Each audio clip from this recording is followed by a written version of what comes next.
저희 여기서 끝나면 여러분들 아쉽죠? 안 하시는 것 같은데 여러분 아직 두 가지 라이트닝 톡이 남아 있습니다. 첫 번째 라이트닝 톡으로 블록체인 유스케이스, 블록체인에선 IT 솔루션이라는 주제로 디사이플 연구원인 오세진 님께서 발표해 주시겠습니다. 박수로 환영해 주세요.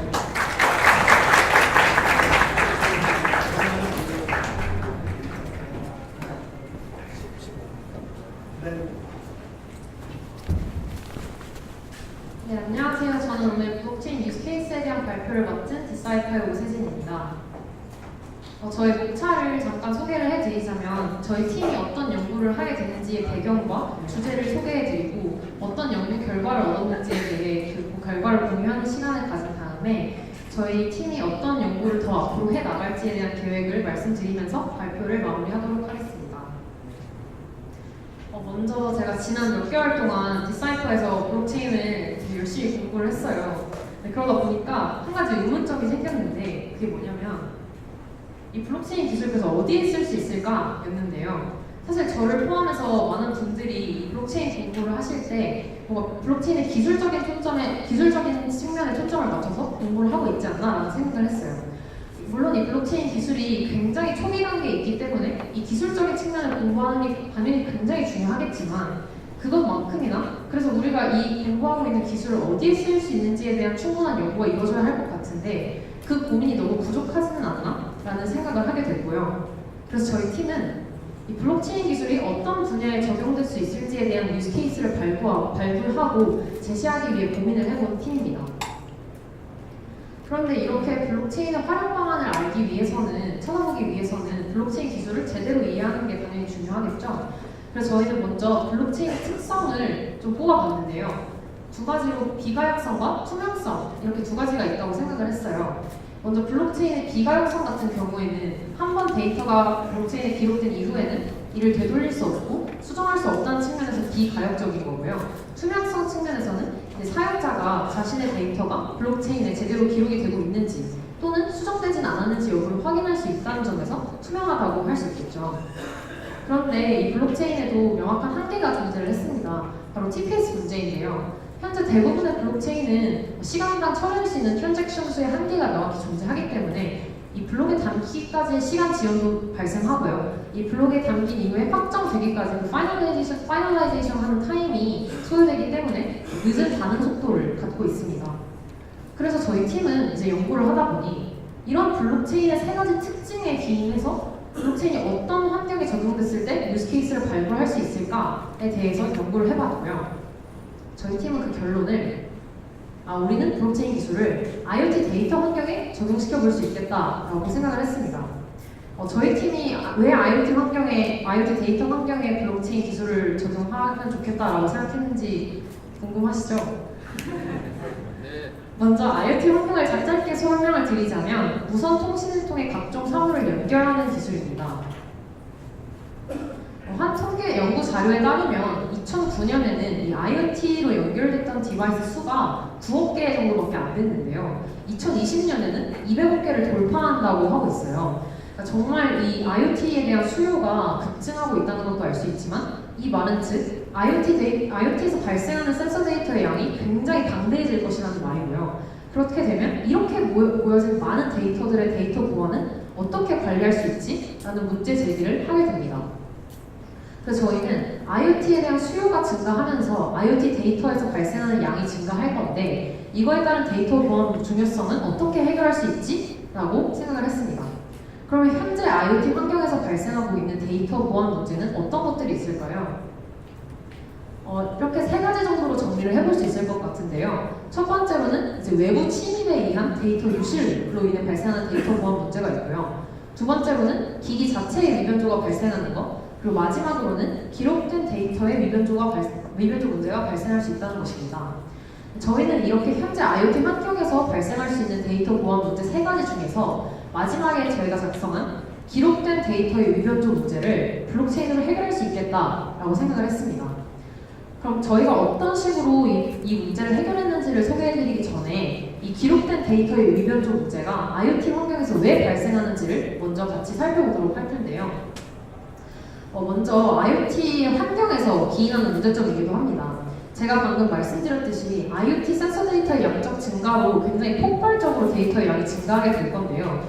이 경우에 중앙 서버 관점에서는 모든 사용자의 모든 데이터를 중앙 서버에 관리하는 게 비용적인 측면에서도 불가능할 수 있지만 통신 성능상의 한계 문제 때문에도 불가능하게 됩니다. 그래서 향후에는 이제 로컬 DB의 센서 데이터를 저장하게 될 텐데요. 그런데 중앙 서버 관점에서는 로컬 DB의 데이터가 저장된다면 이 위변조가 발생했을 때 사실 검증할 수 있는 방법이 거의 없고요. 검증하더라도 이 데이터가 항상 데이터 위변조 문제에 취약하다는 점을 한계점으로 지적할 수 있었습니다. 그리고 이 데이터가 로컬 DB에 저장된다고 하더라도 여전히 신뢰 문제가 또 다른 신뢰 문제가 존재하는데요. 사용자 관점에서는 이 센서 데이터의 데이터가 로컬 DB에 저장되더라도 내가 갖고 있는 데이터의 위변조 문제를 검증하고 싶다라고 했을 때 결국 중앙 서버의 해시값과 비교 대조하는 작업을 거쳐야 되는데요. 그런데 만약에 여기서 중앙 서버에서 위변조가 발생한다면 어떻게 될까요? 사실상 이 데이터의 해시값을 비교 대조하는 게 무의미해지겠죠. 그래서 또 다른 데이터 신뢰 문제가 발생하게 됩니다. 그래서 저희는 이러한 기존 IoT의 환경의 한계점들을 기인했을 때 이 데이터의 신뢰를 구축하는 게 굉장히 어려웠구나 라는 것을 알 수 있었습니다. 그래서 저희 팀은 블록체인이 IoT 데이터 보안 모델 솔루션으로 적용이 될 수 있겠다라는 결론을 내렸는데요. 그 근거는 이렇게 두 가지로 정리를 해볼 수 있습니다. 첫 번째는 블록체인이 데이터 검증에 활용이 될 수 있겠죠. 처음에 소개드렸듯이 블록체인의 특징을 고려했을 때 블록체인의 비가역성과 투명한 데이터 공개가 중앙 서버에서 관리하는 데이터의 위변조 불가능을 담보할 수 있겠죠. 그런 신뢰 환경을 구축함으로써 저희는 블록체인이 데이터 검증으로서의 보안 문제 솔루션이 될 수 있겠다라고 판단했고요. 두 번째로는 데이터 위변조 여부 검증인데요. 제가 아까 한계로 지적했던 부분이 블록체인의 리스폰스 타임이 되게 느리다는 거였는데 사실 이 IoT 데이터 위변조 문제 같은 경우는 사후에 이 위변조가 발생했는지를 비교 대조하는 과정을 거치는 것이기 때문에 해시값을 활용한 사후 검증이라서 블록체인의 신속한 반응이 필요하지 않습니다. 그래서 저희는 이러한 보안 문제 솔루션을 만들어보자 라고 생각을 했고요. 그렇다면 저희가 생각한 이 블록체인을 기반으로 하는 데이터 위변조 여부 판단 솔루션을 어떤 센서 데이터의 데이터를 검증할 수 있을까요? 저희는 CCTV 영상 데이터를 선정을 했습니다. 사실 CCTV 센서 데이터는 굉장히 친숙하시죠, 다들. 그런데 여전히 해킹에 취약하다는 점과 위변조가 발생할 수 있는 문제가 굉장히 좀 심각하게 떠오르고 있습니다. 이 슬라이드를 한번 보시면요. CCTV가 영상 정보 조작과 유출 위험이 굉장히 크기 때문에 보안 대책을 마련하는 것이 시급하다고 하고 있죠. 그리고 최근에는 실제로 법정에서 미변조된 CCTV 영상 데이터가 법적 근거로 사용될 뻔한 사례도 있었고요. 이 CCTV 영상의 미변조 여부를 검증하기 위해서 굉장히 많은 시간과 비용이 소요되고 있습니다. 그래서 저희는 어쨌든 이 CCTV라는 것이 저희에게 굉장히 친숙한 센서 데이터인 만큼 이 영상 데이터의 위변조 문제가 심각하고 이걸 해결해야겠다라고 생각해서 저희 첫 번째 솔루션으로 블록체인을 이용한 CCTV 영상 데이터 검증을 만들어 보았습니다. 그럼 지금부터 저희 팀이 어떤 작동 방식으로 이런 솔루션을 만들었는지를 좀 자세하게 소개를 드리려고 합니다. 영상이 이제 계속 촬영이 되잖아요. 그럼 이제 일정 주기로 나눠서 이 영상을 저장하고 시간 정보를 함께 로컬 DB에 저장을 하게 됩니다. 그 다음에 영상을 인코딩한 해시값을 계산해서 블록체인에 기록을 합니다. 그런데 이 영상이라는 게 시간 정보를 기반으로 촬영된 것이기 때문에 이 시간 정보를 키로 넣어서 같이 해시값을 저장하게 됩니다. 그런 다음에 향후에 만약에 제가 사고가 발생했어요. 그래서 이 CCTV 영상을 뭔가 제출하고 싶은데 이 CCTV 영상의 데이터 위변조 문제가 걱정이 돼서 이거 위변조가 되지 않았을까? 라고 제출을 하고 싶을 때는 제가 검증하고 싶은 영상과 시간 정보를 제출하게 됩니다. 그럼 이제 블록체인에 기록했던 이 해시값과 비교를 해서 이 데이터 위변조가 일어났는지 아닌지의 여부를 검증할 수 있게 되는 거죠. 사실 저 1, 2단계 밑에 있는 그림을 보시면 아실 수 있겠지만 해시값이 다르게 나올 경우에는 저렇게 위변조가 됐다라고 나오는 이런 솔루션을 구현을 저희가 해본 것이고요. 좀 더 이해를 도와드리기 위해서 저희 팀이 시연 영상을 직접 촬영을 했는데요. 그걸 보면서 좀 더 자세히 설명드리도록 하겠습니다.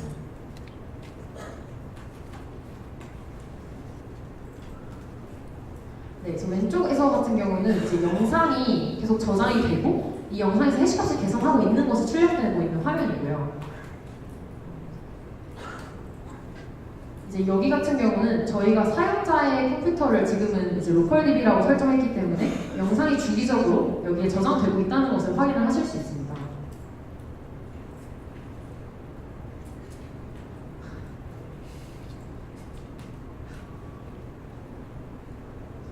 다음은 이제 여기 오른쪽 화면에서는 이제 블록체인에 해시값이 기록되고 있다는 것을 보여주는 것을 출력한 화면이고요.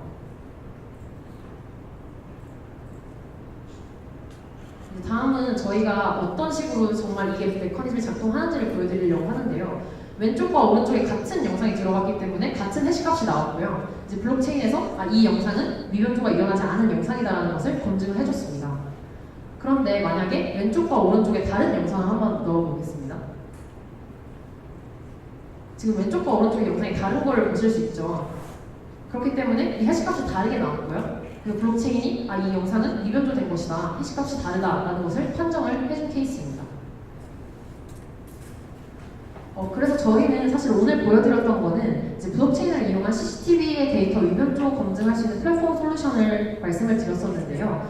저희가 생각하기에는 이 솔루션이 좀 더 확장돼서 적용이 될 수 있을 거라고 생각을 했습니다. 예를 들면 IoT 실내 데이터에 관련해서도 이런 문제를 해결할 수 있는데 활용될 수 있을 것이라고 판단을 했고요. 그리고 저희가 좀 주목했던 개념은 디지털 포렌식이라는 건데요.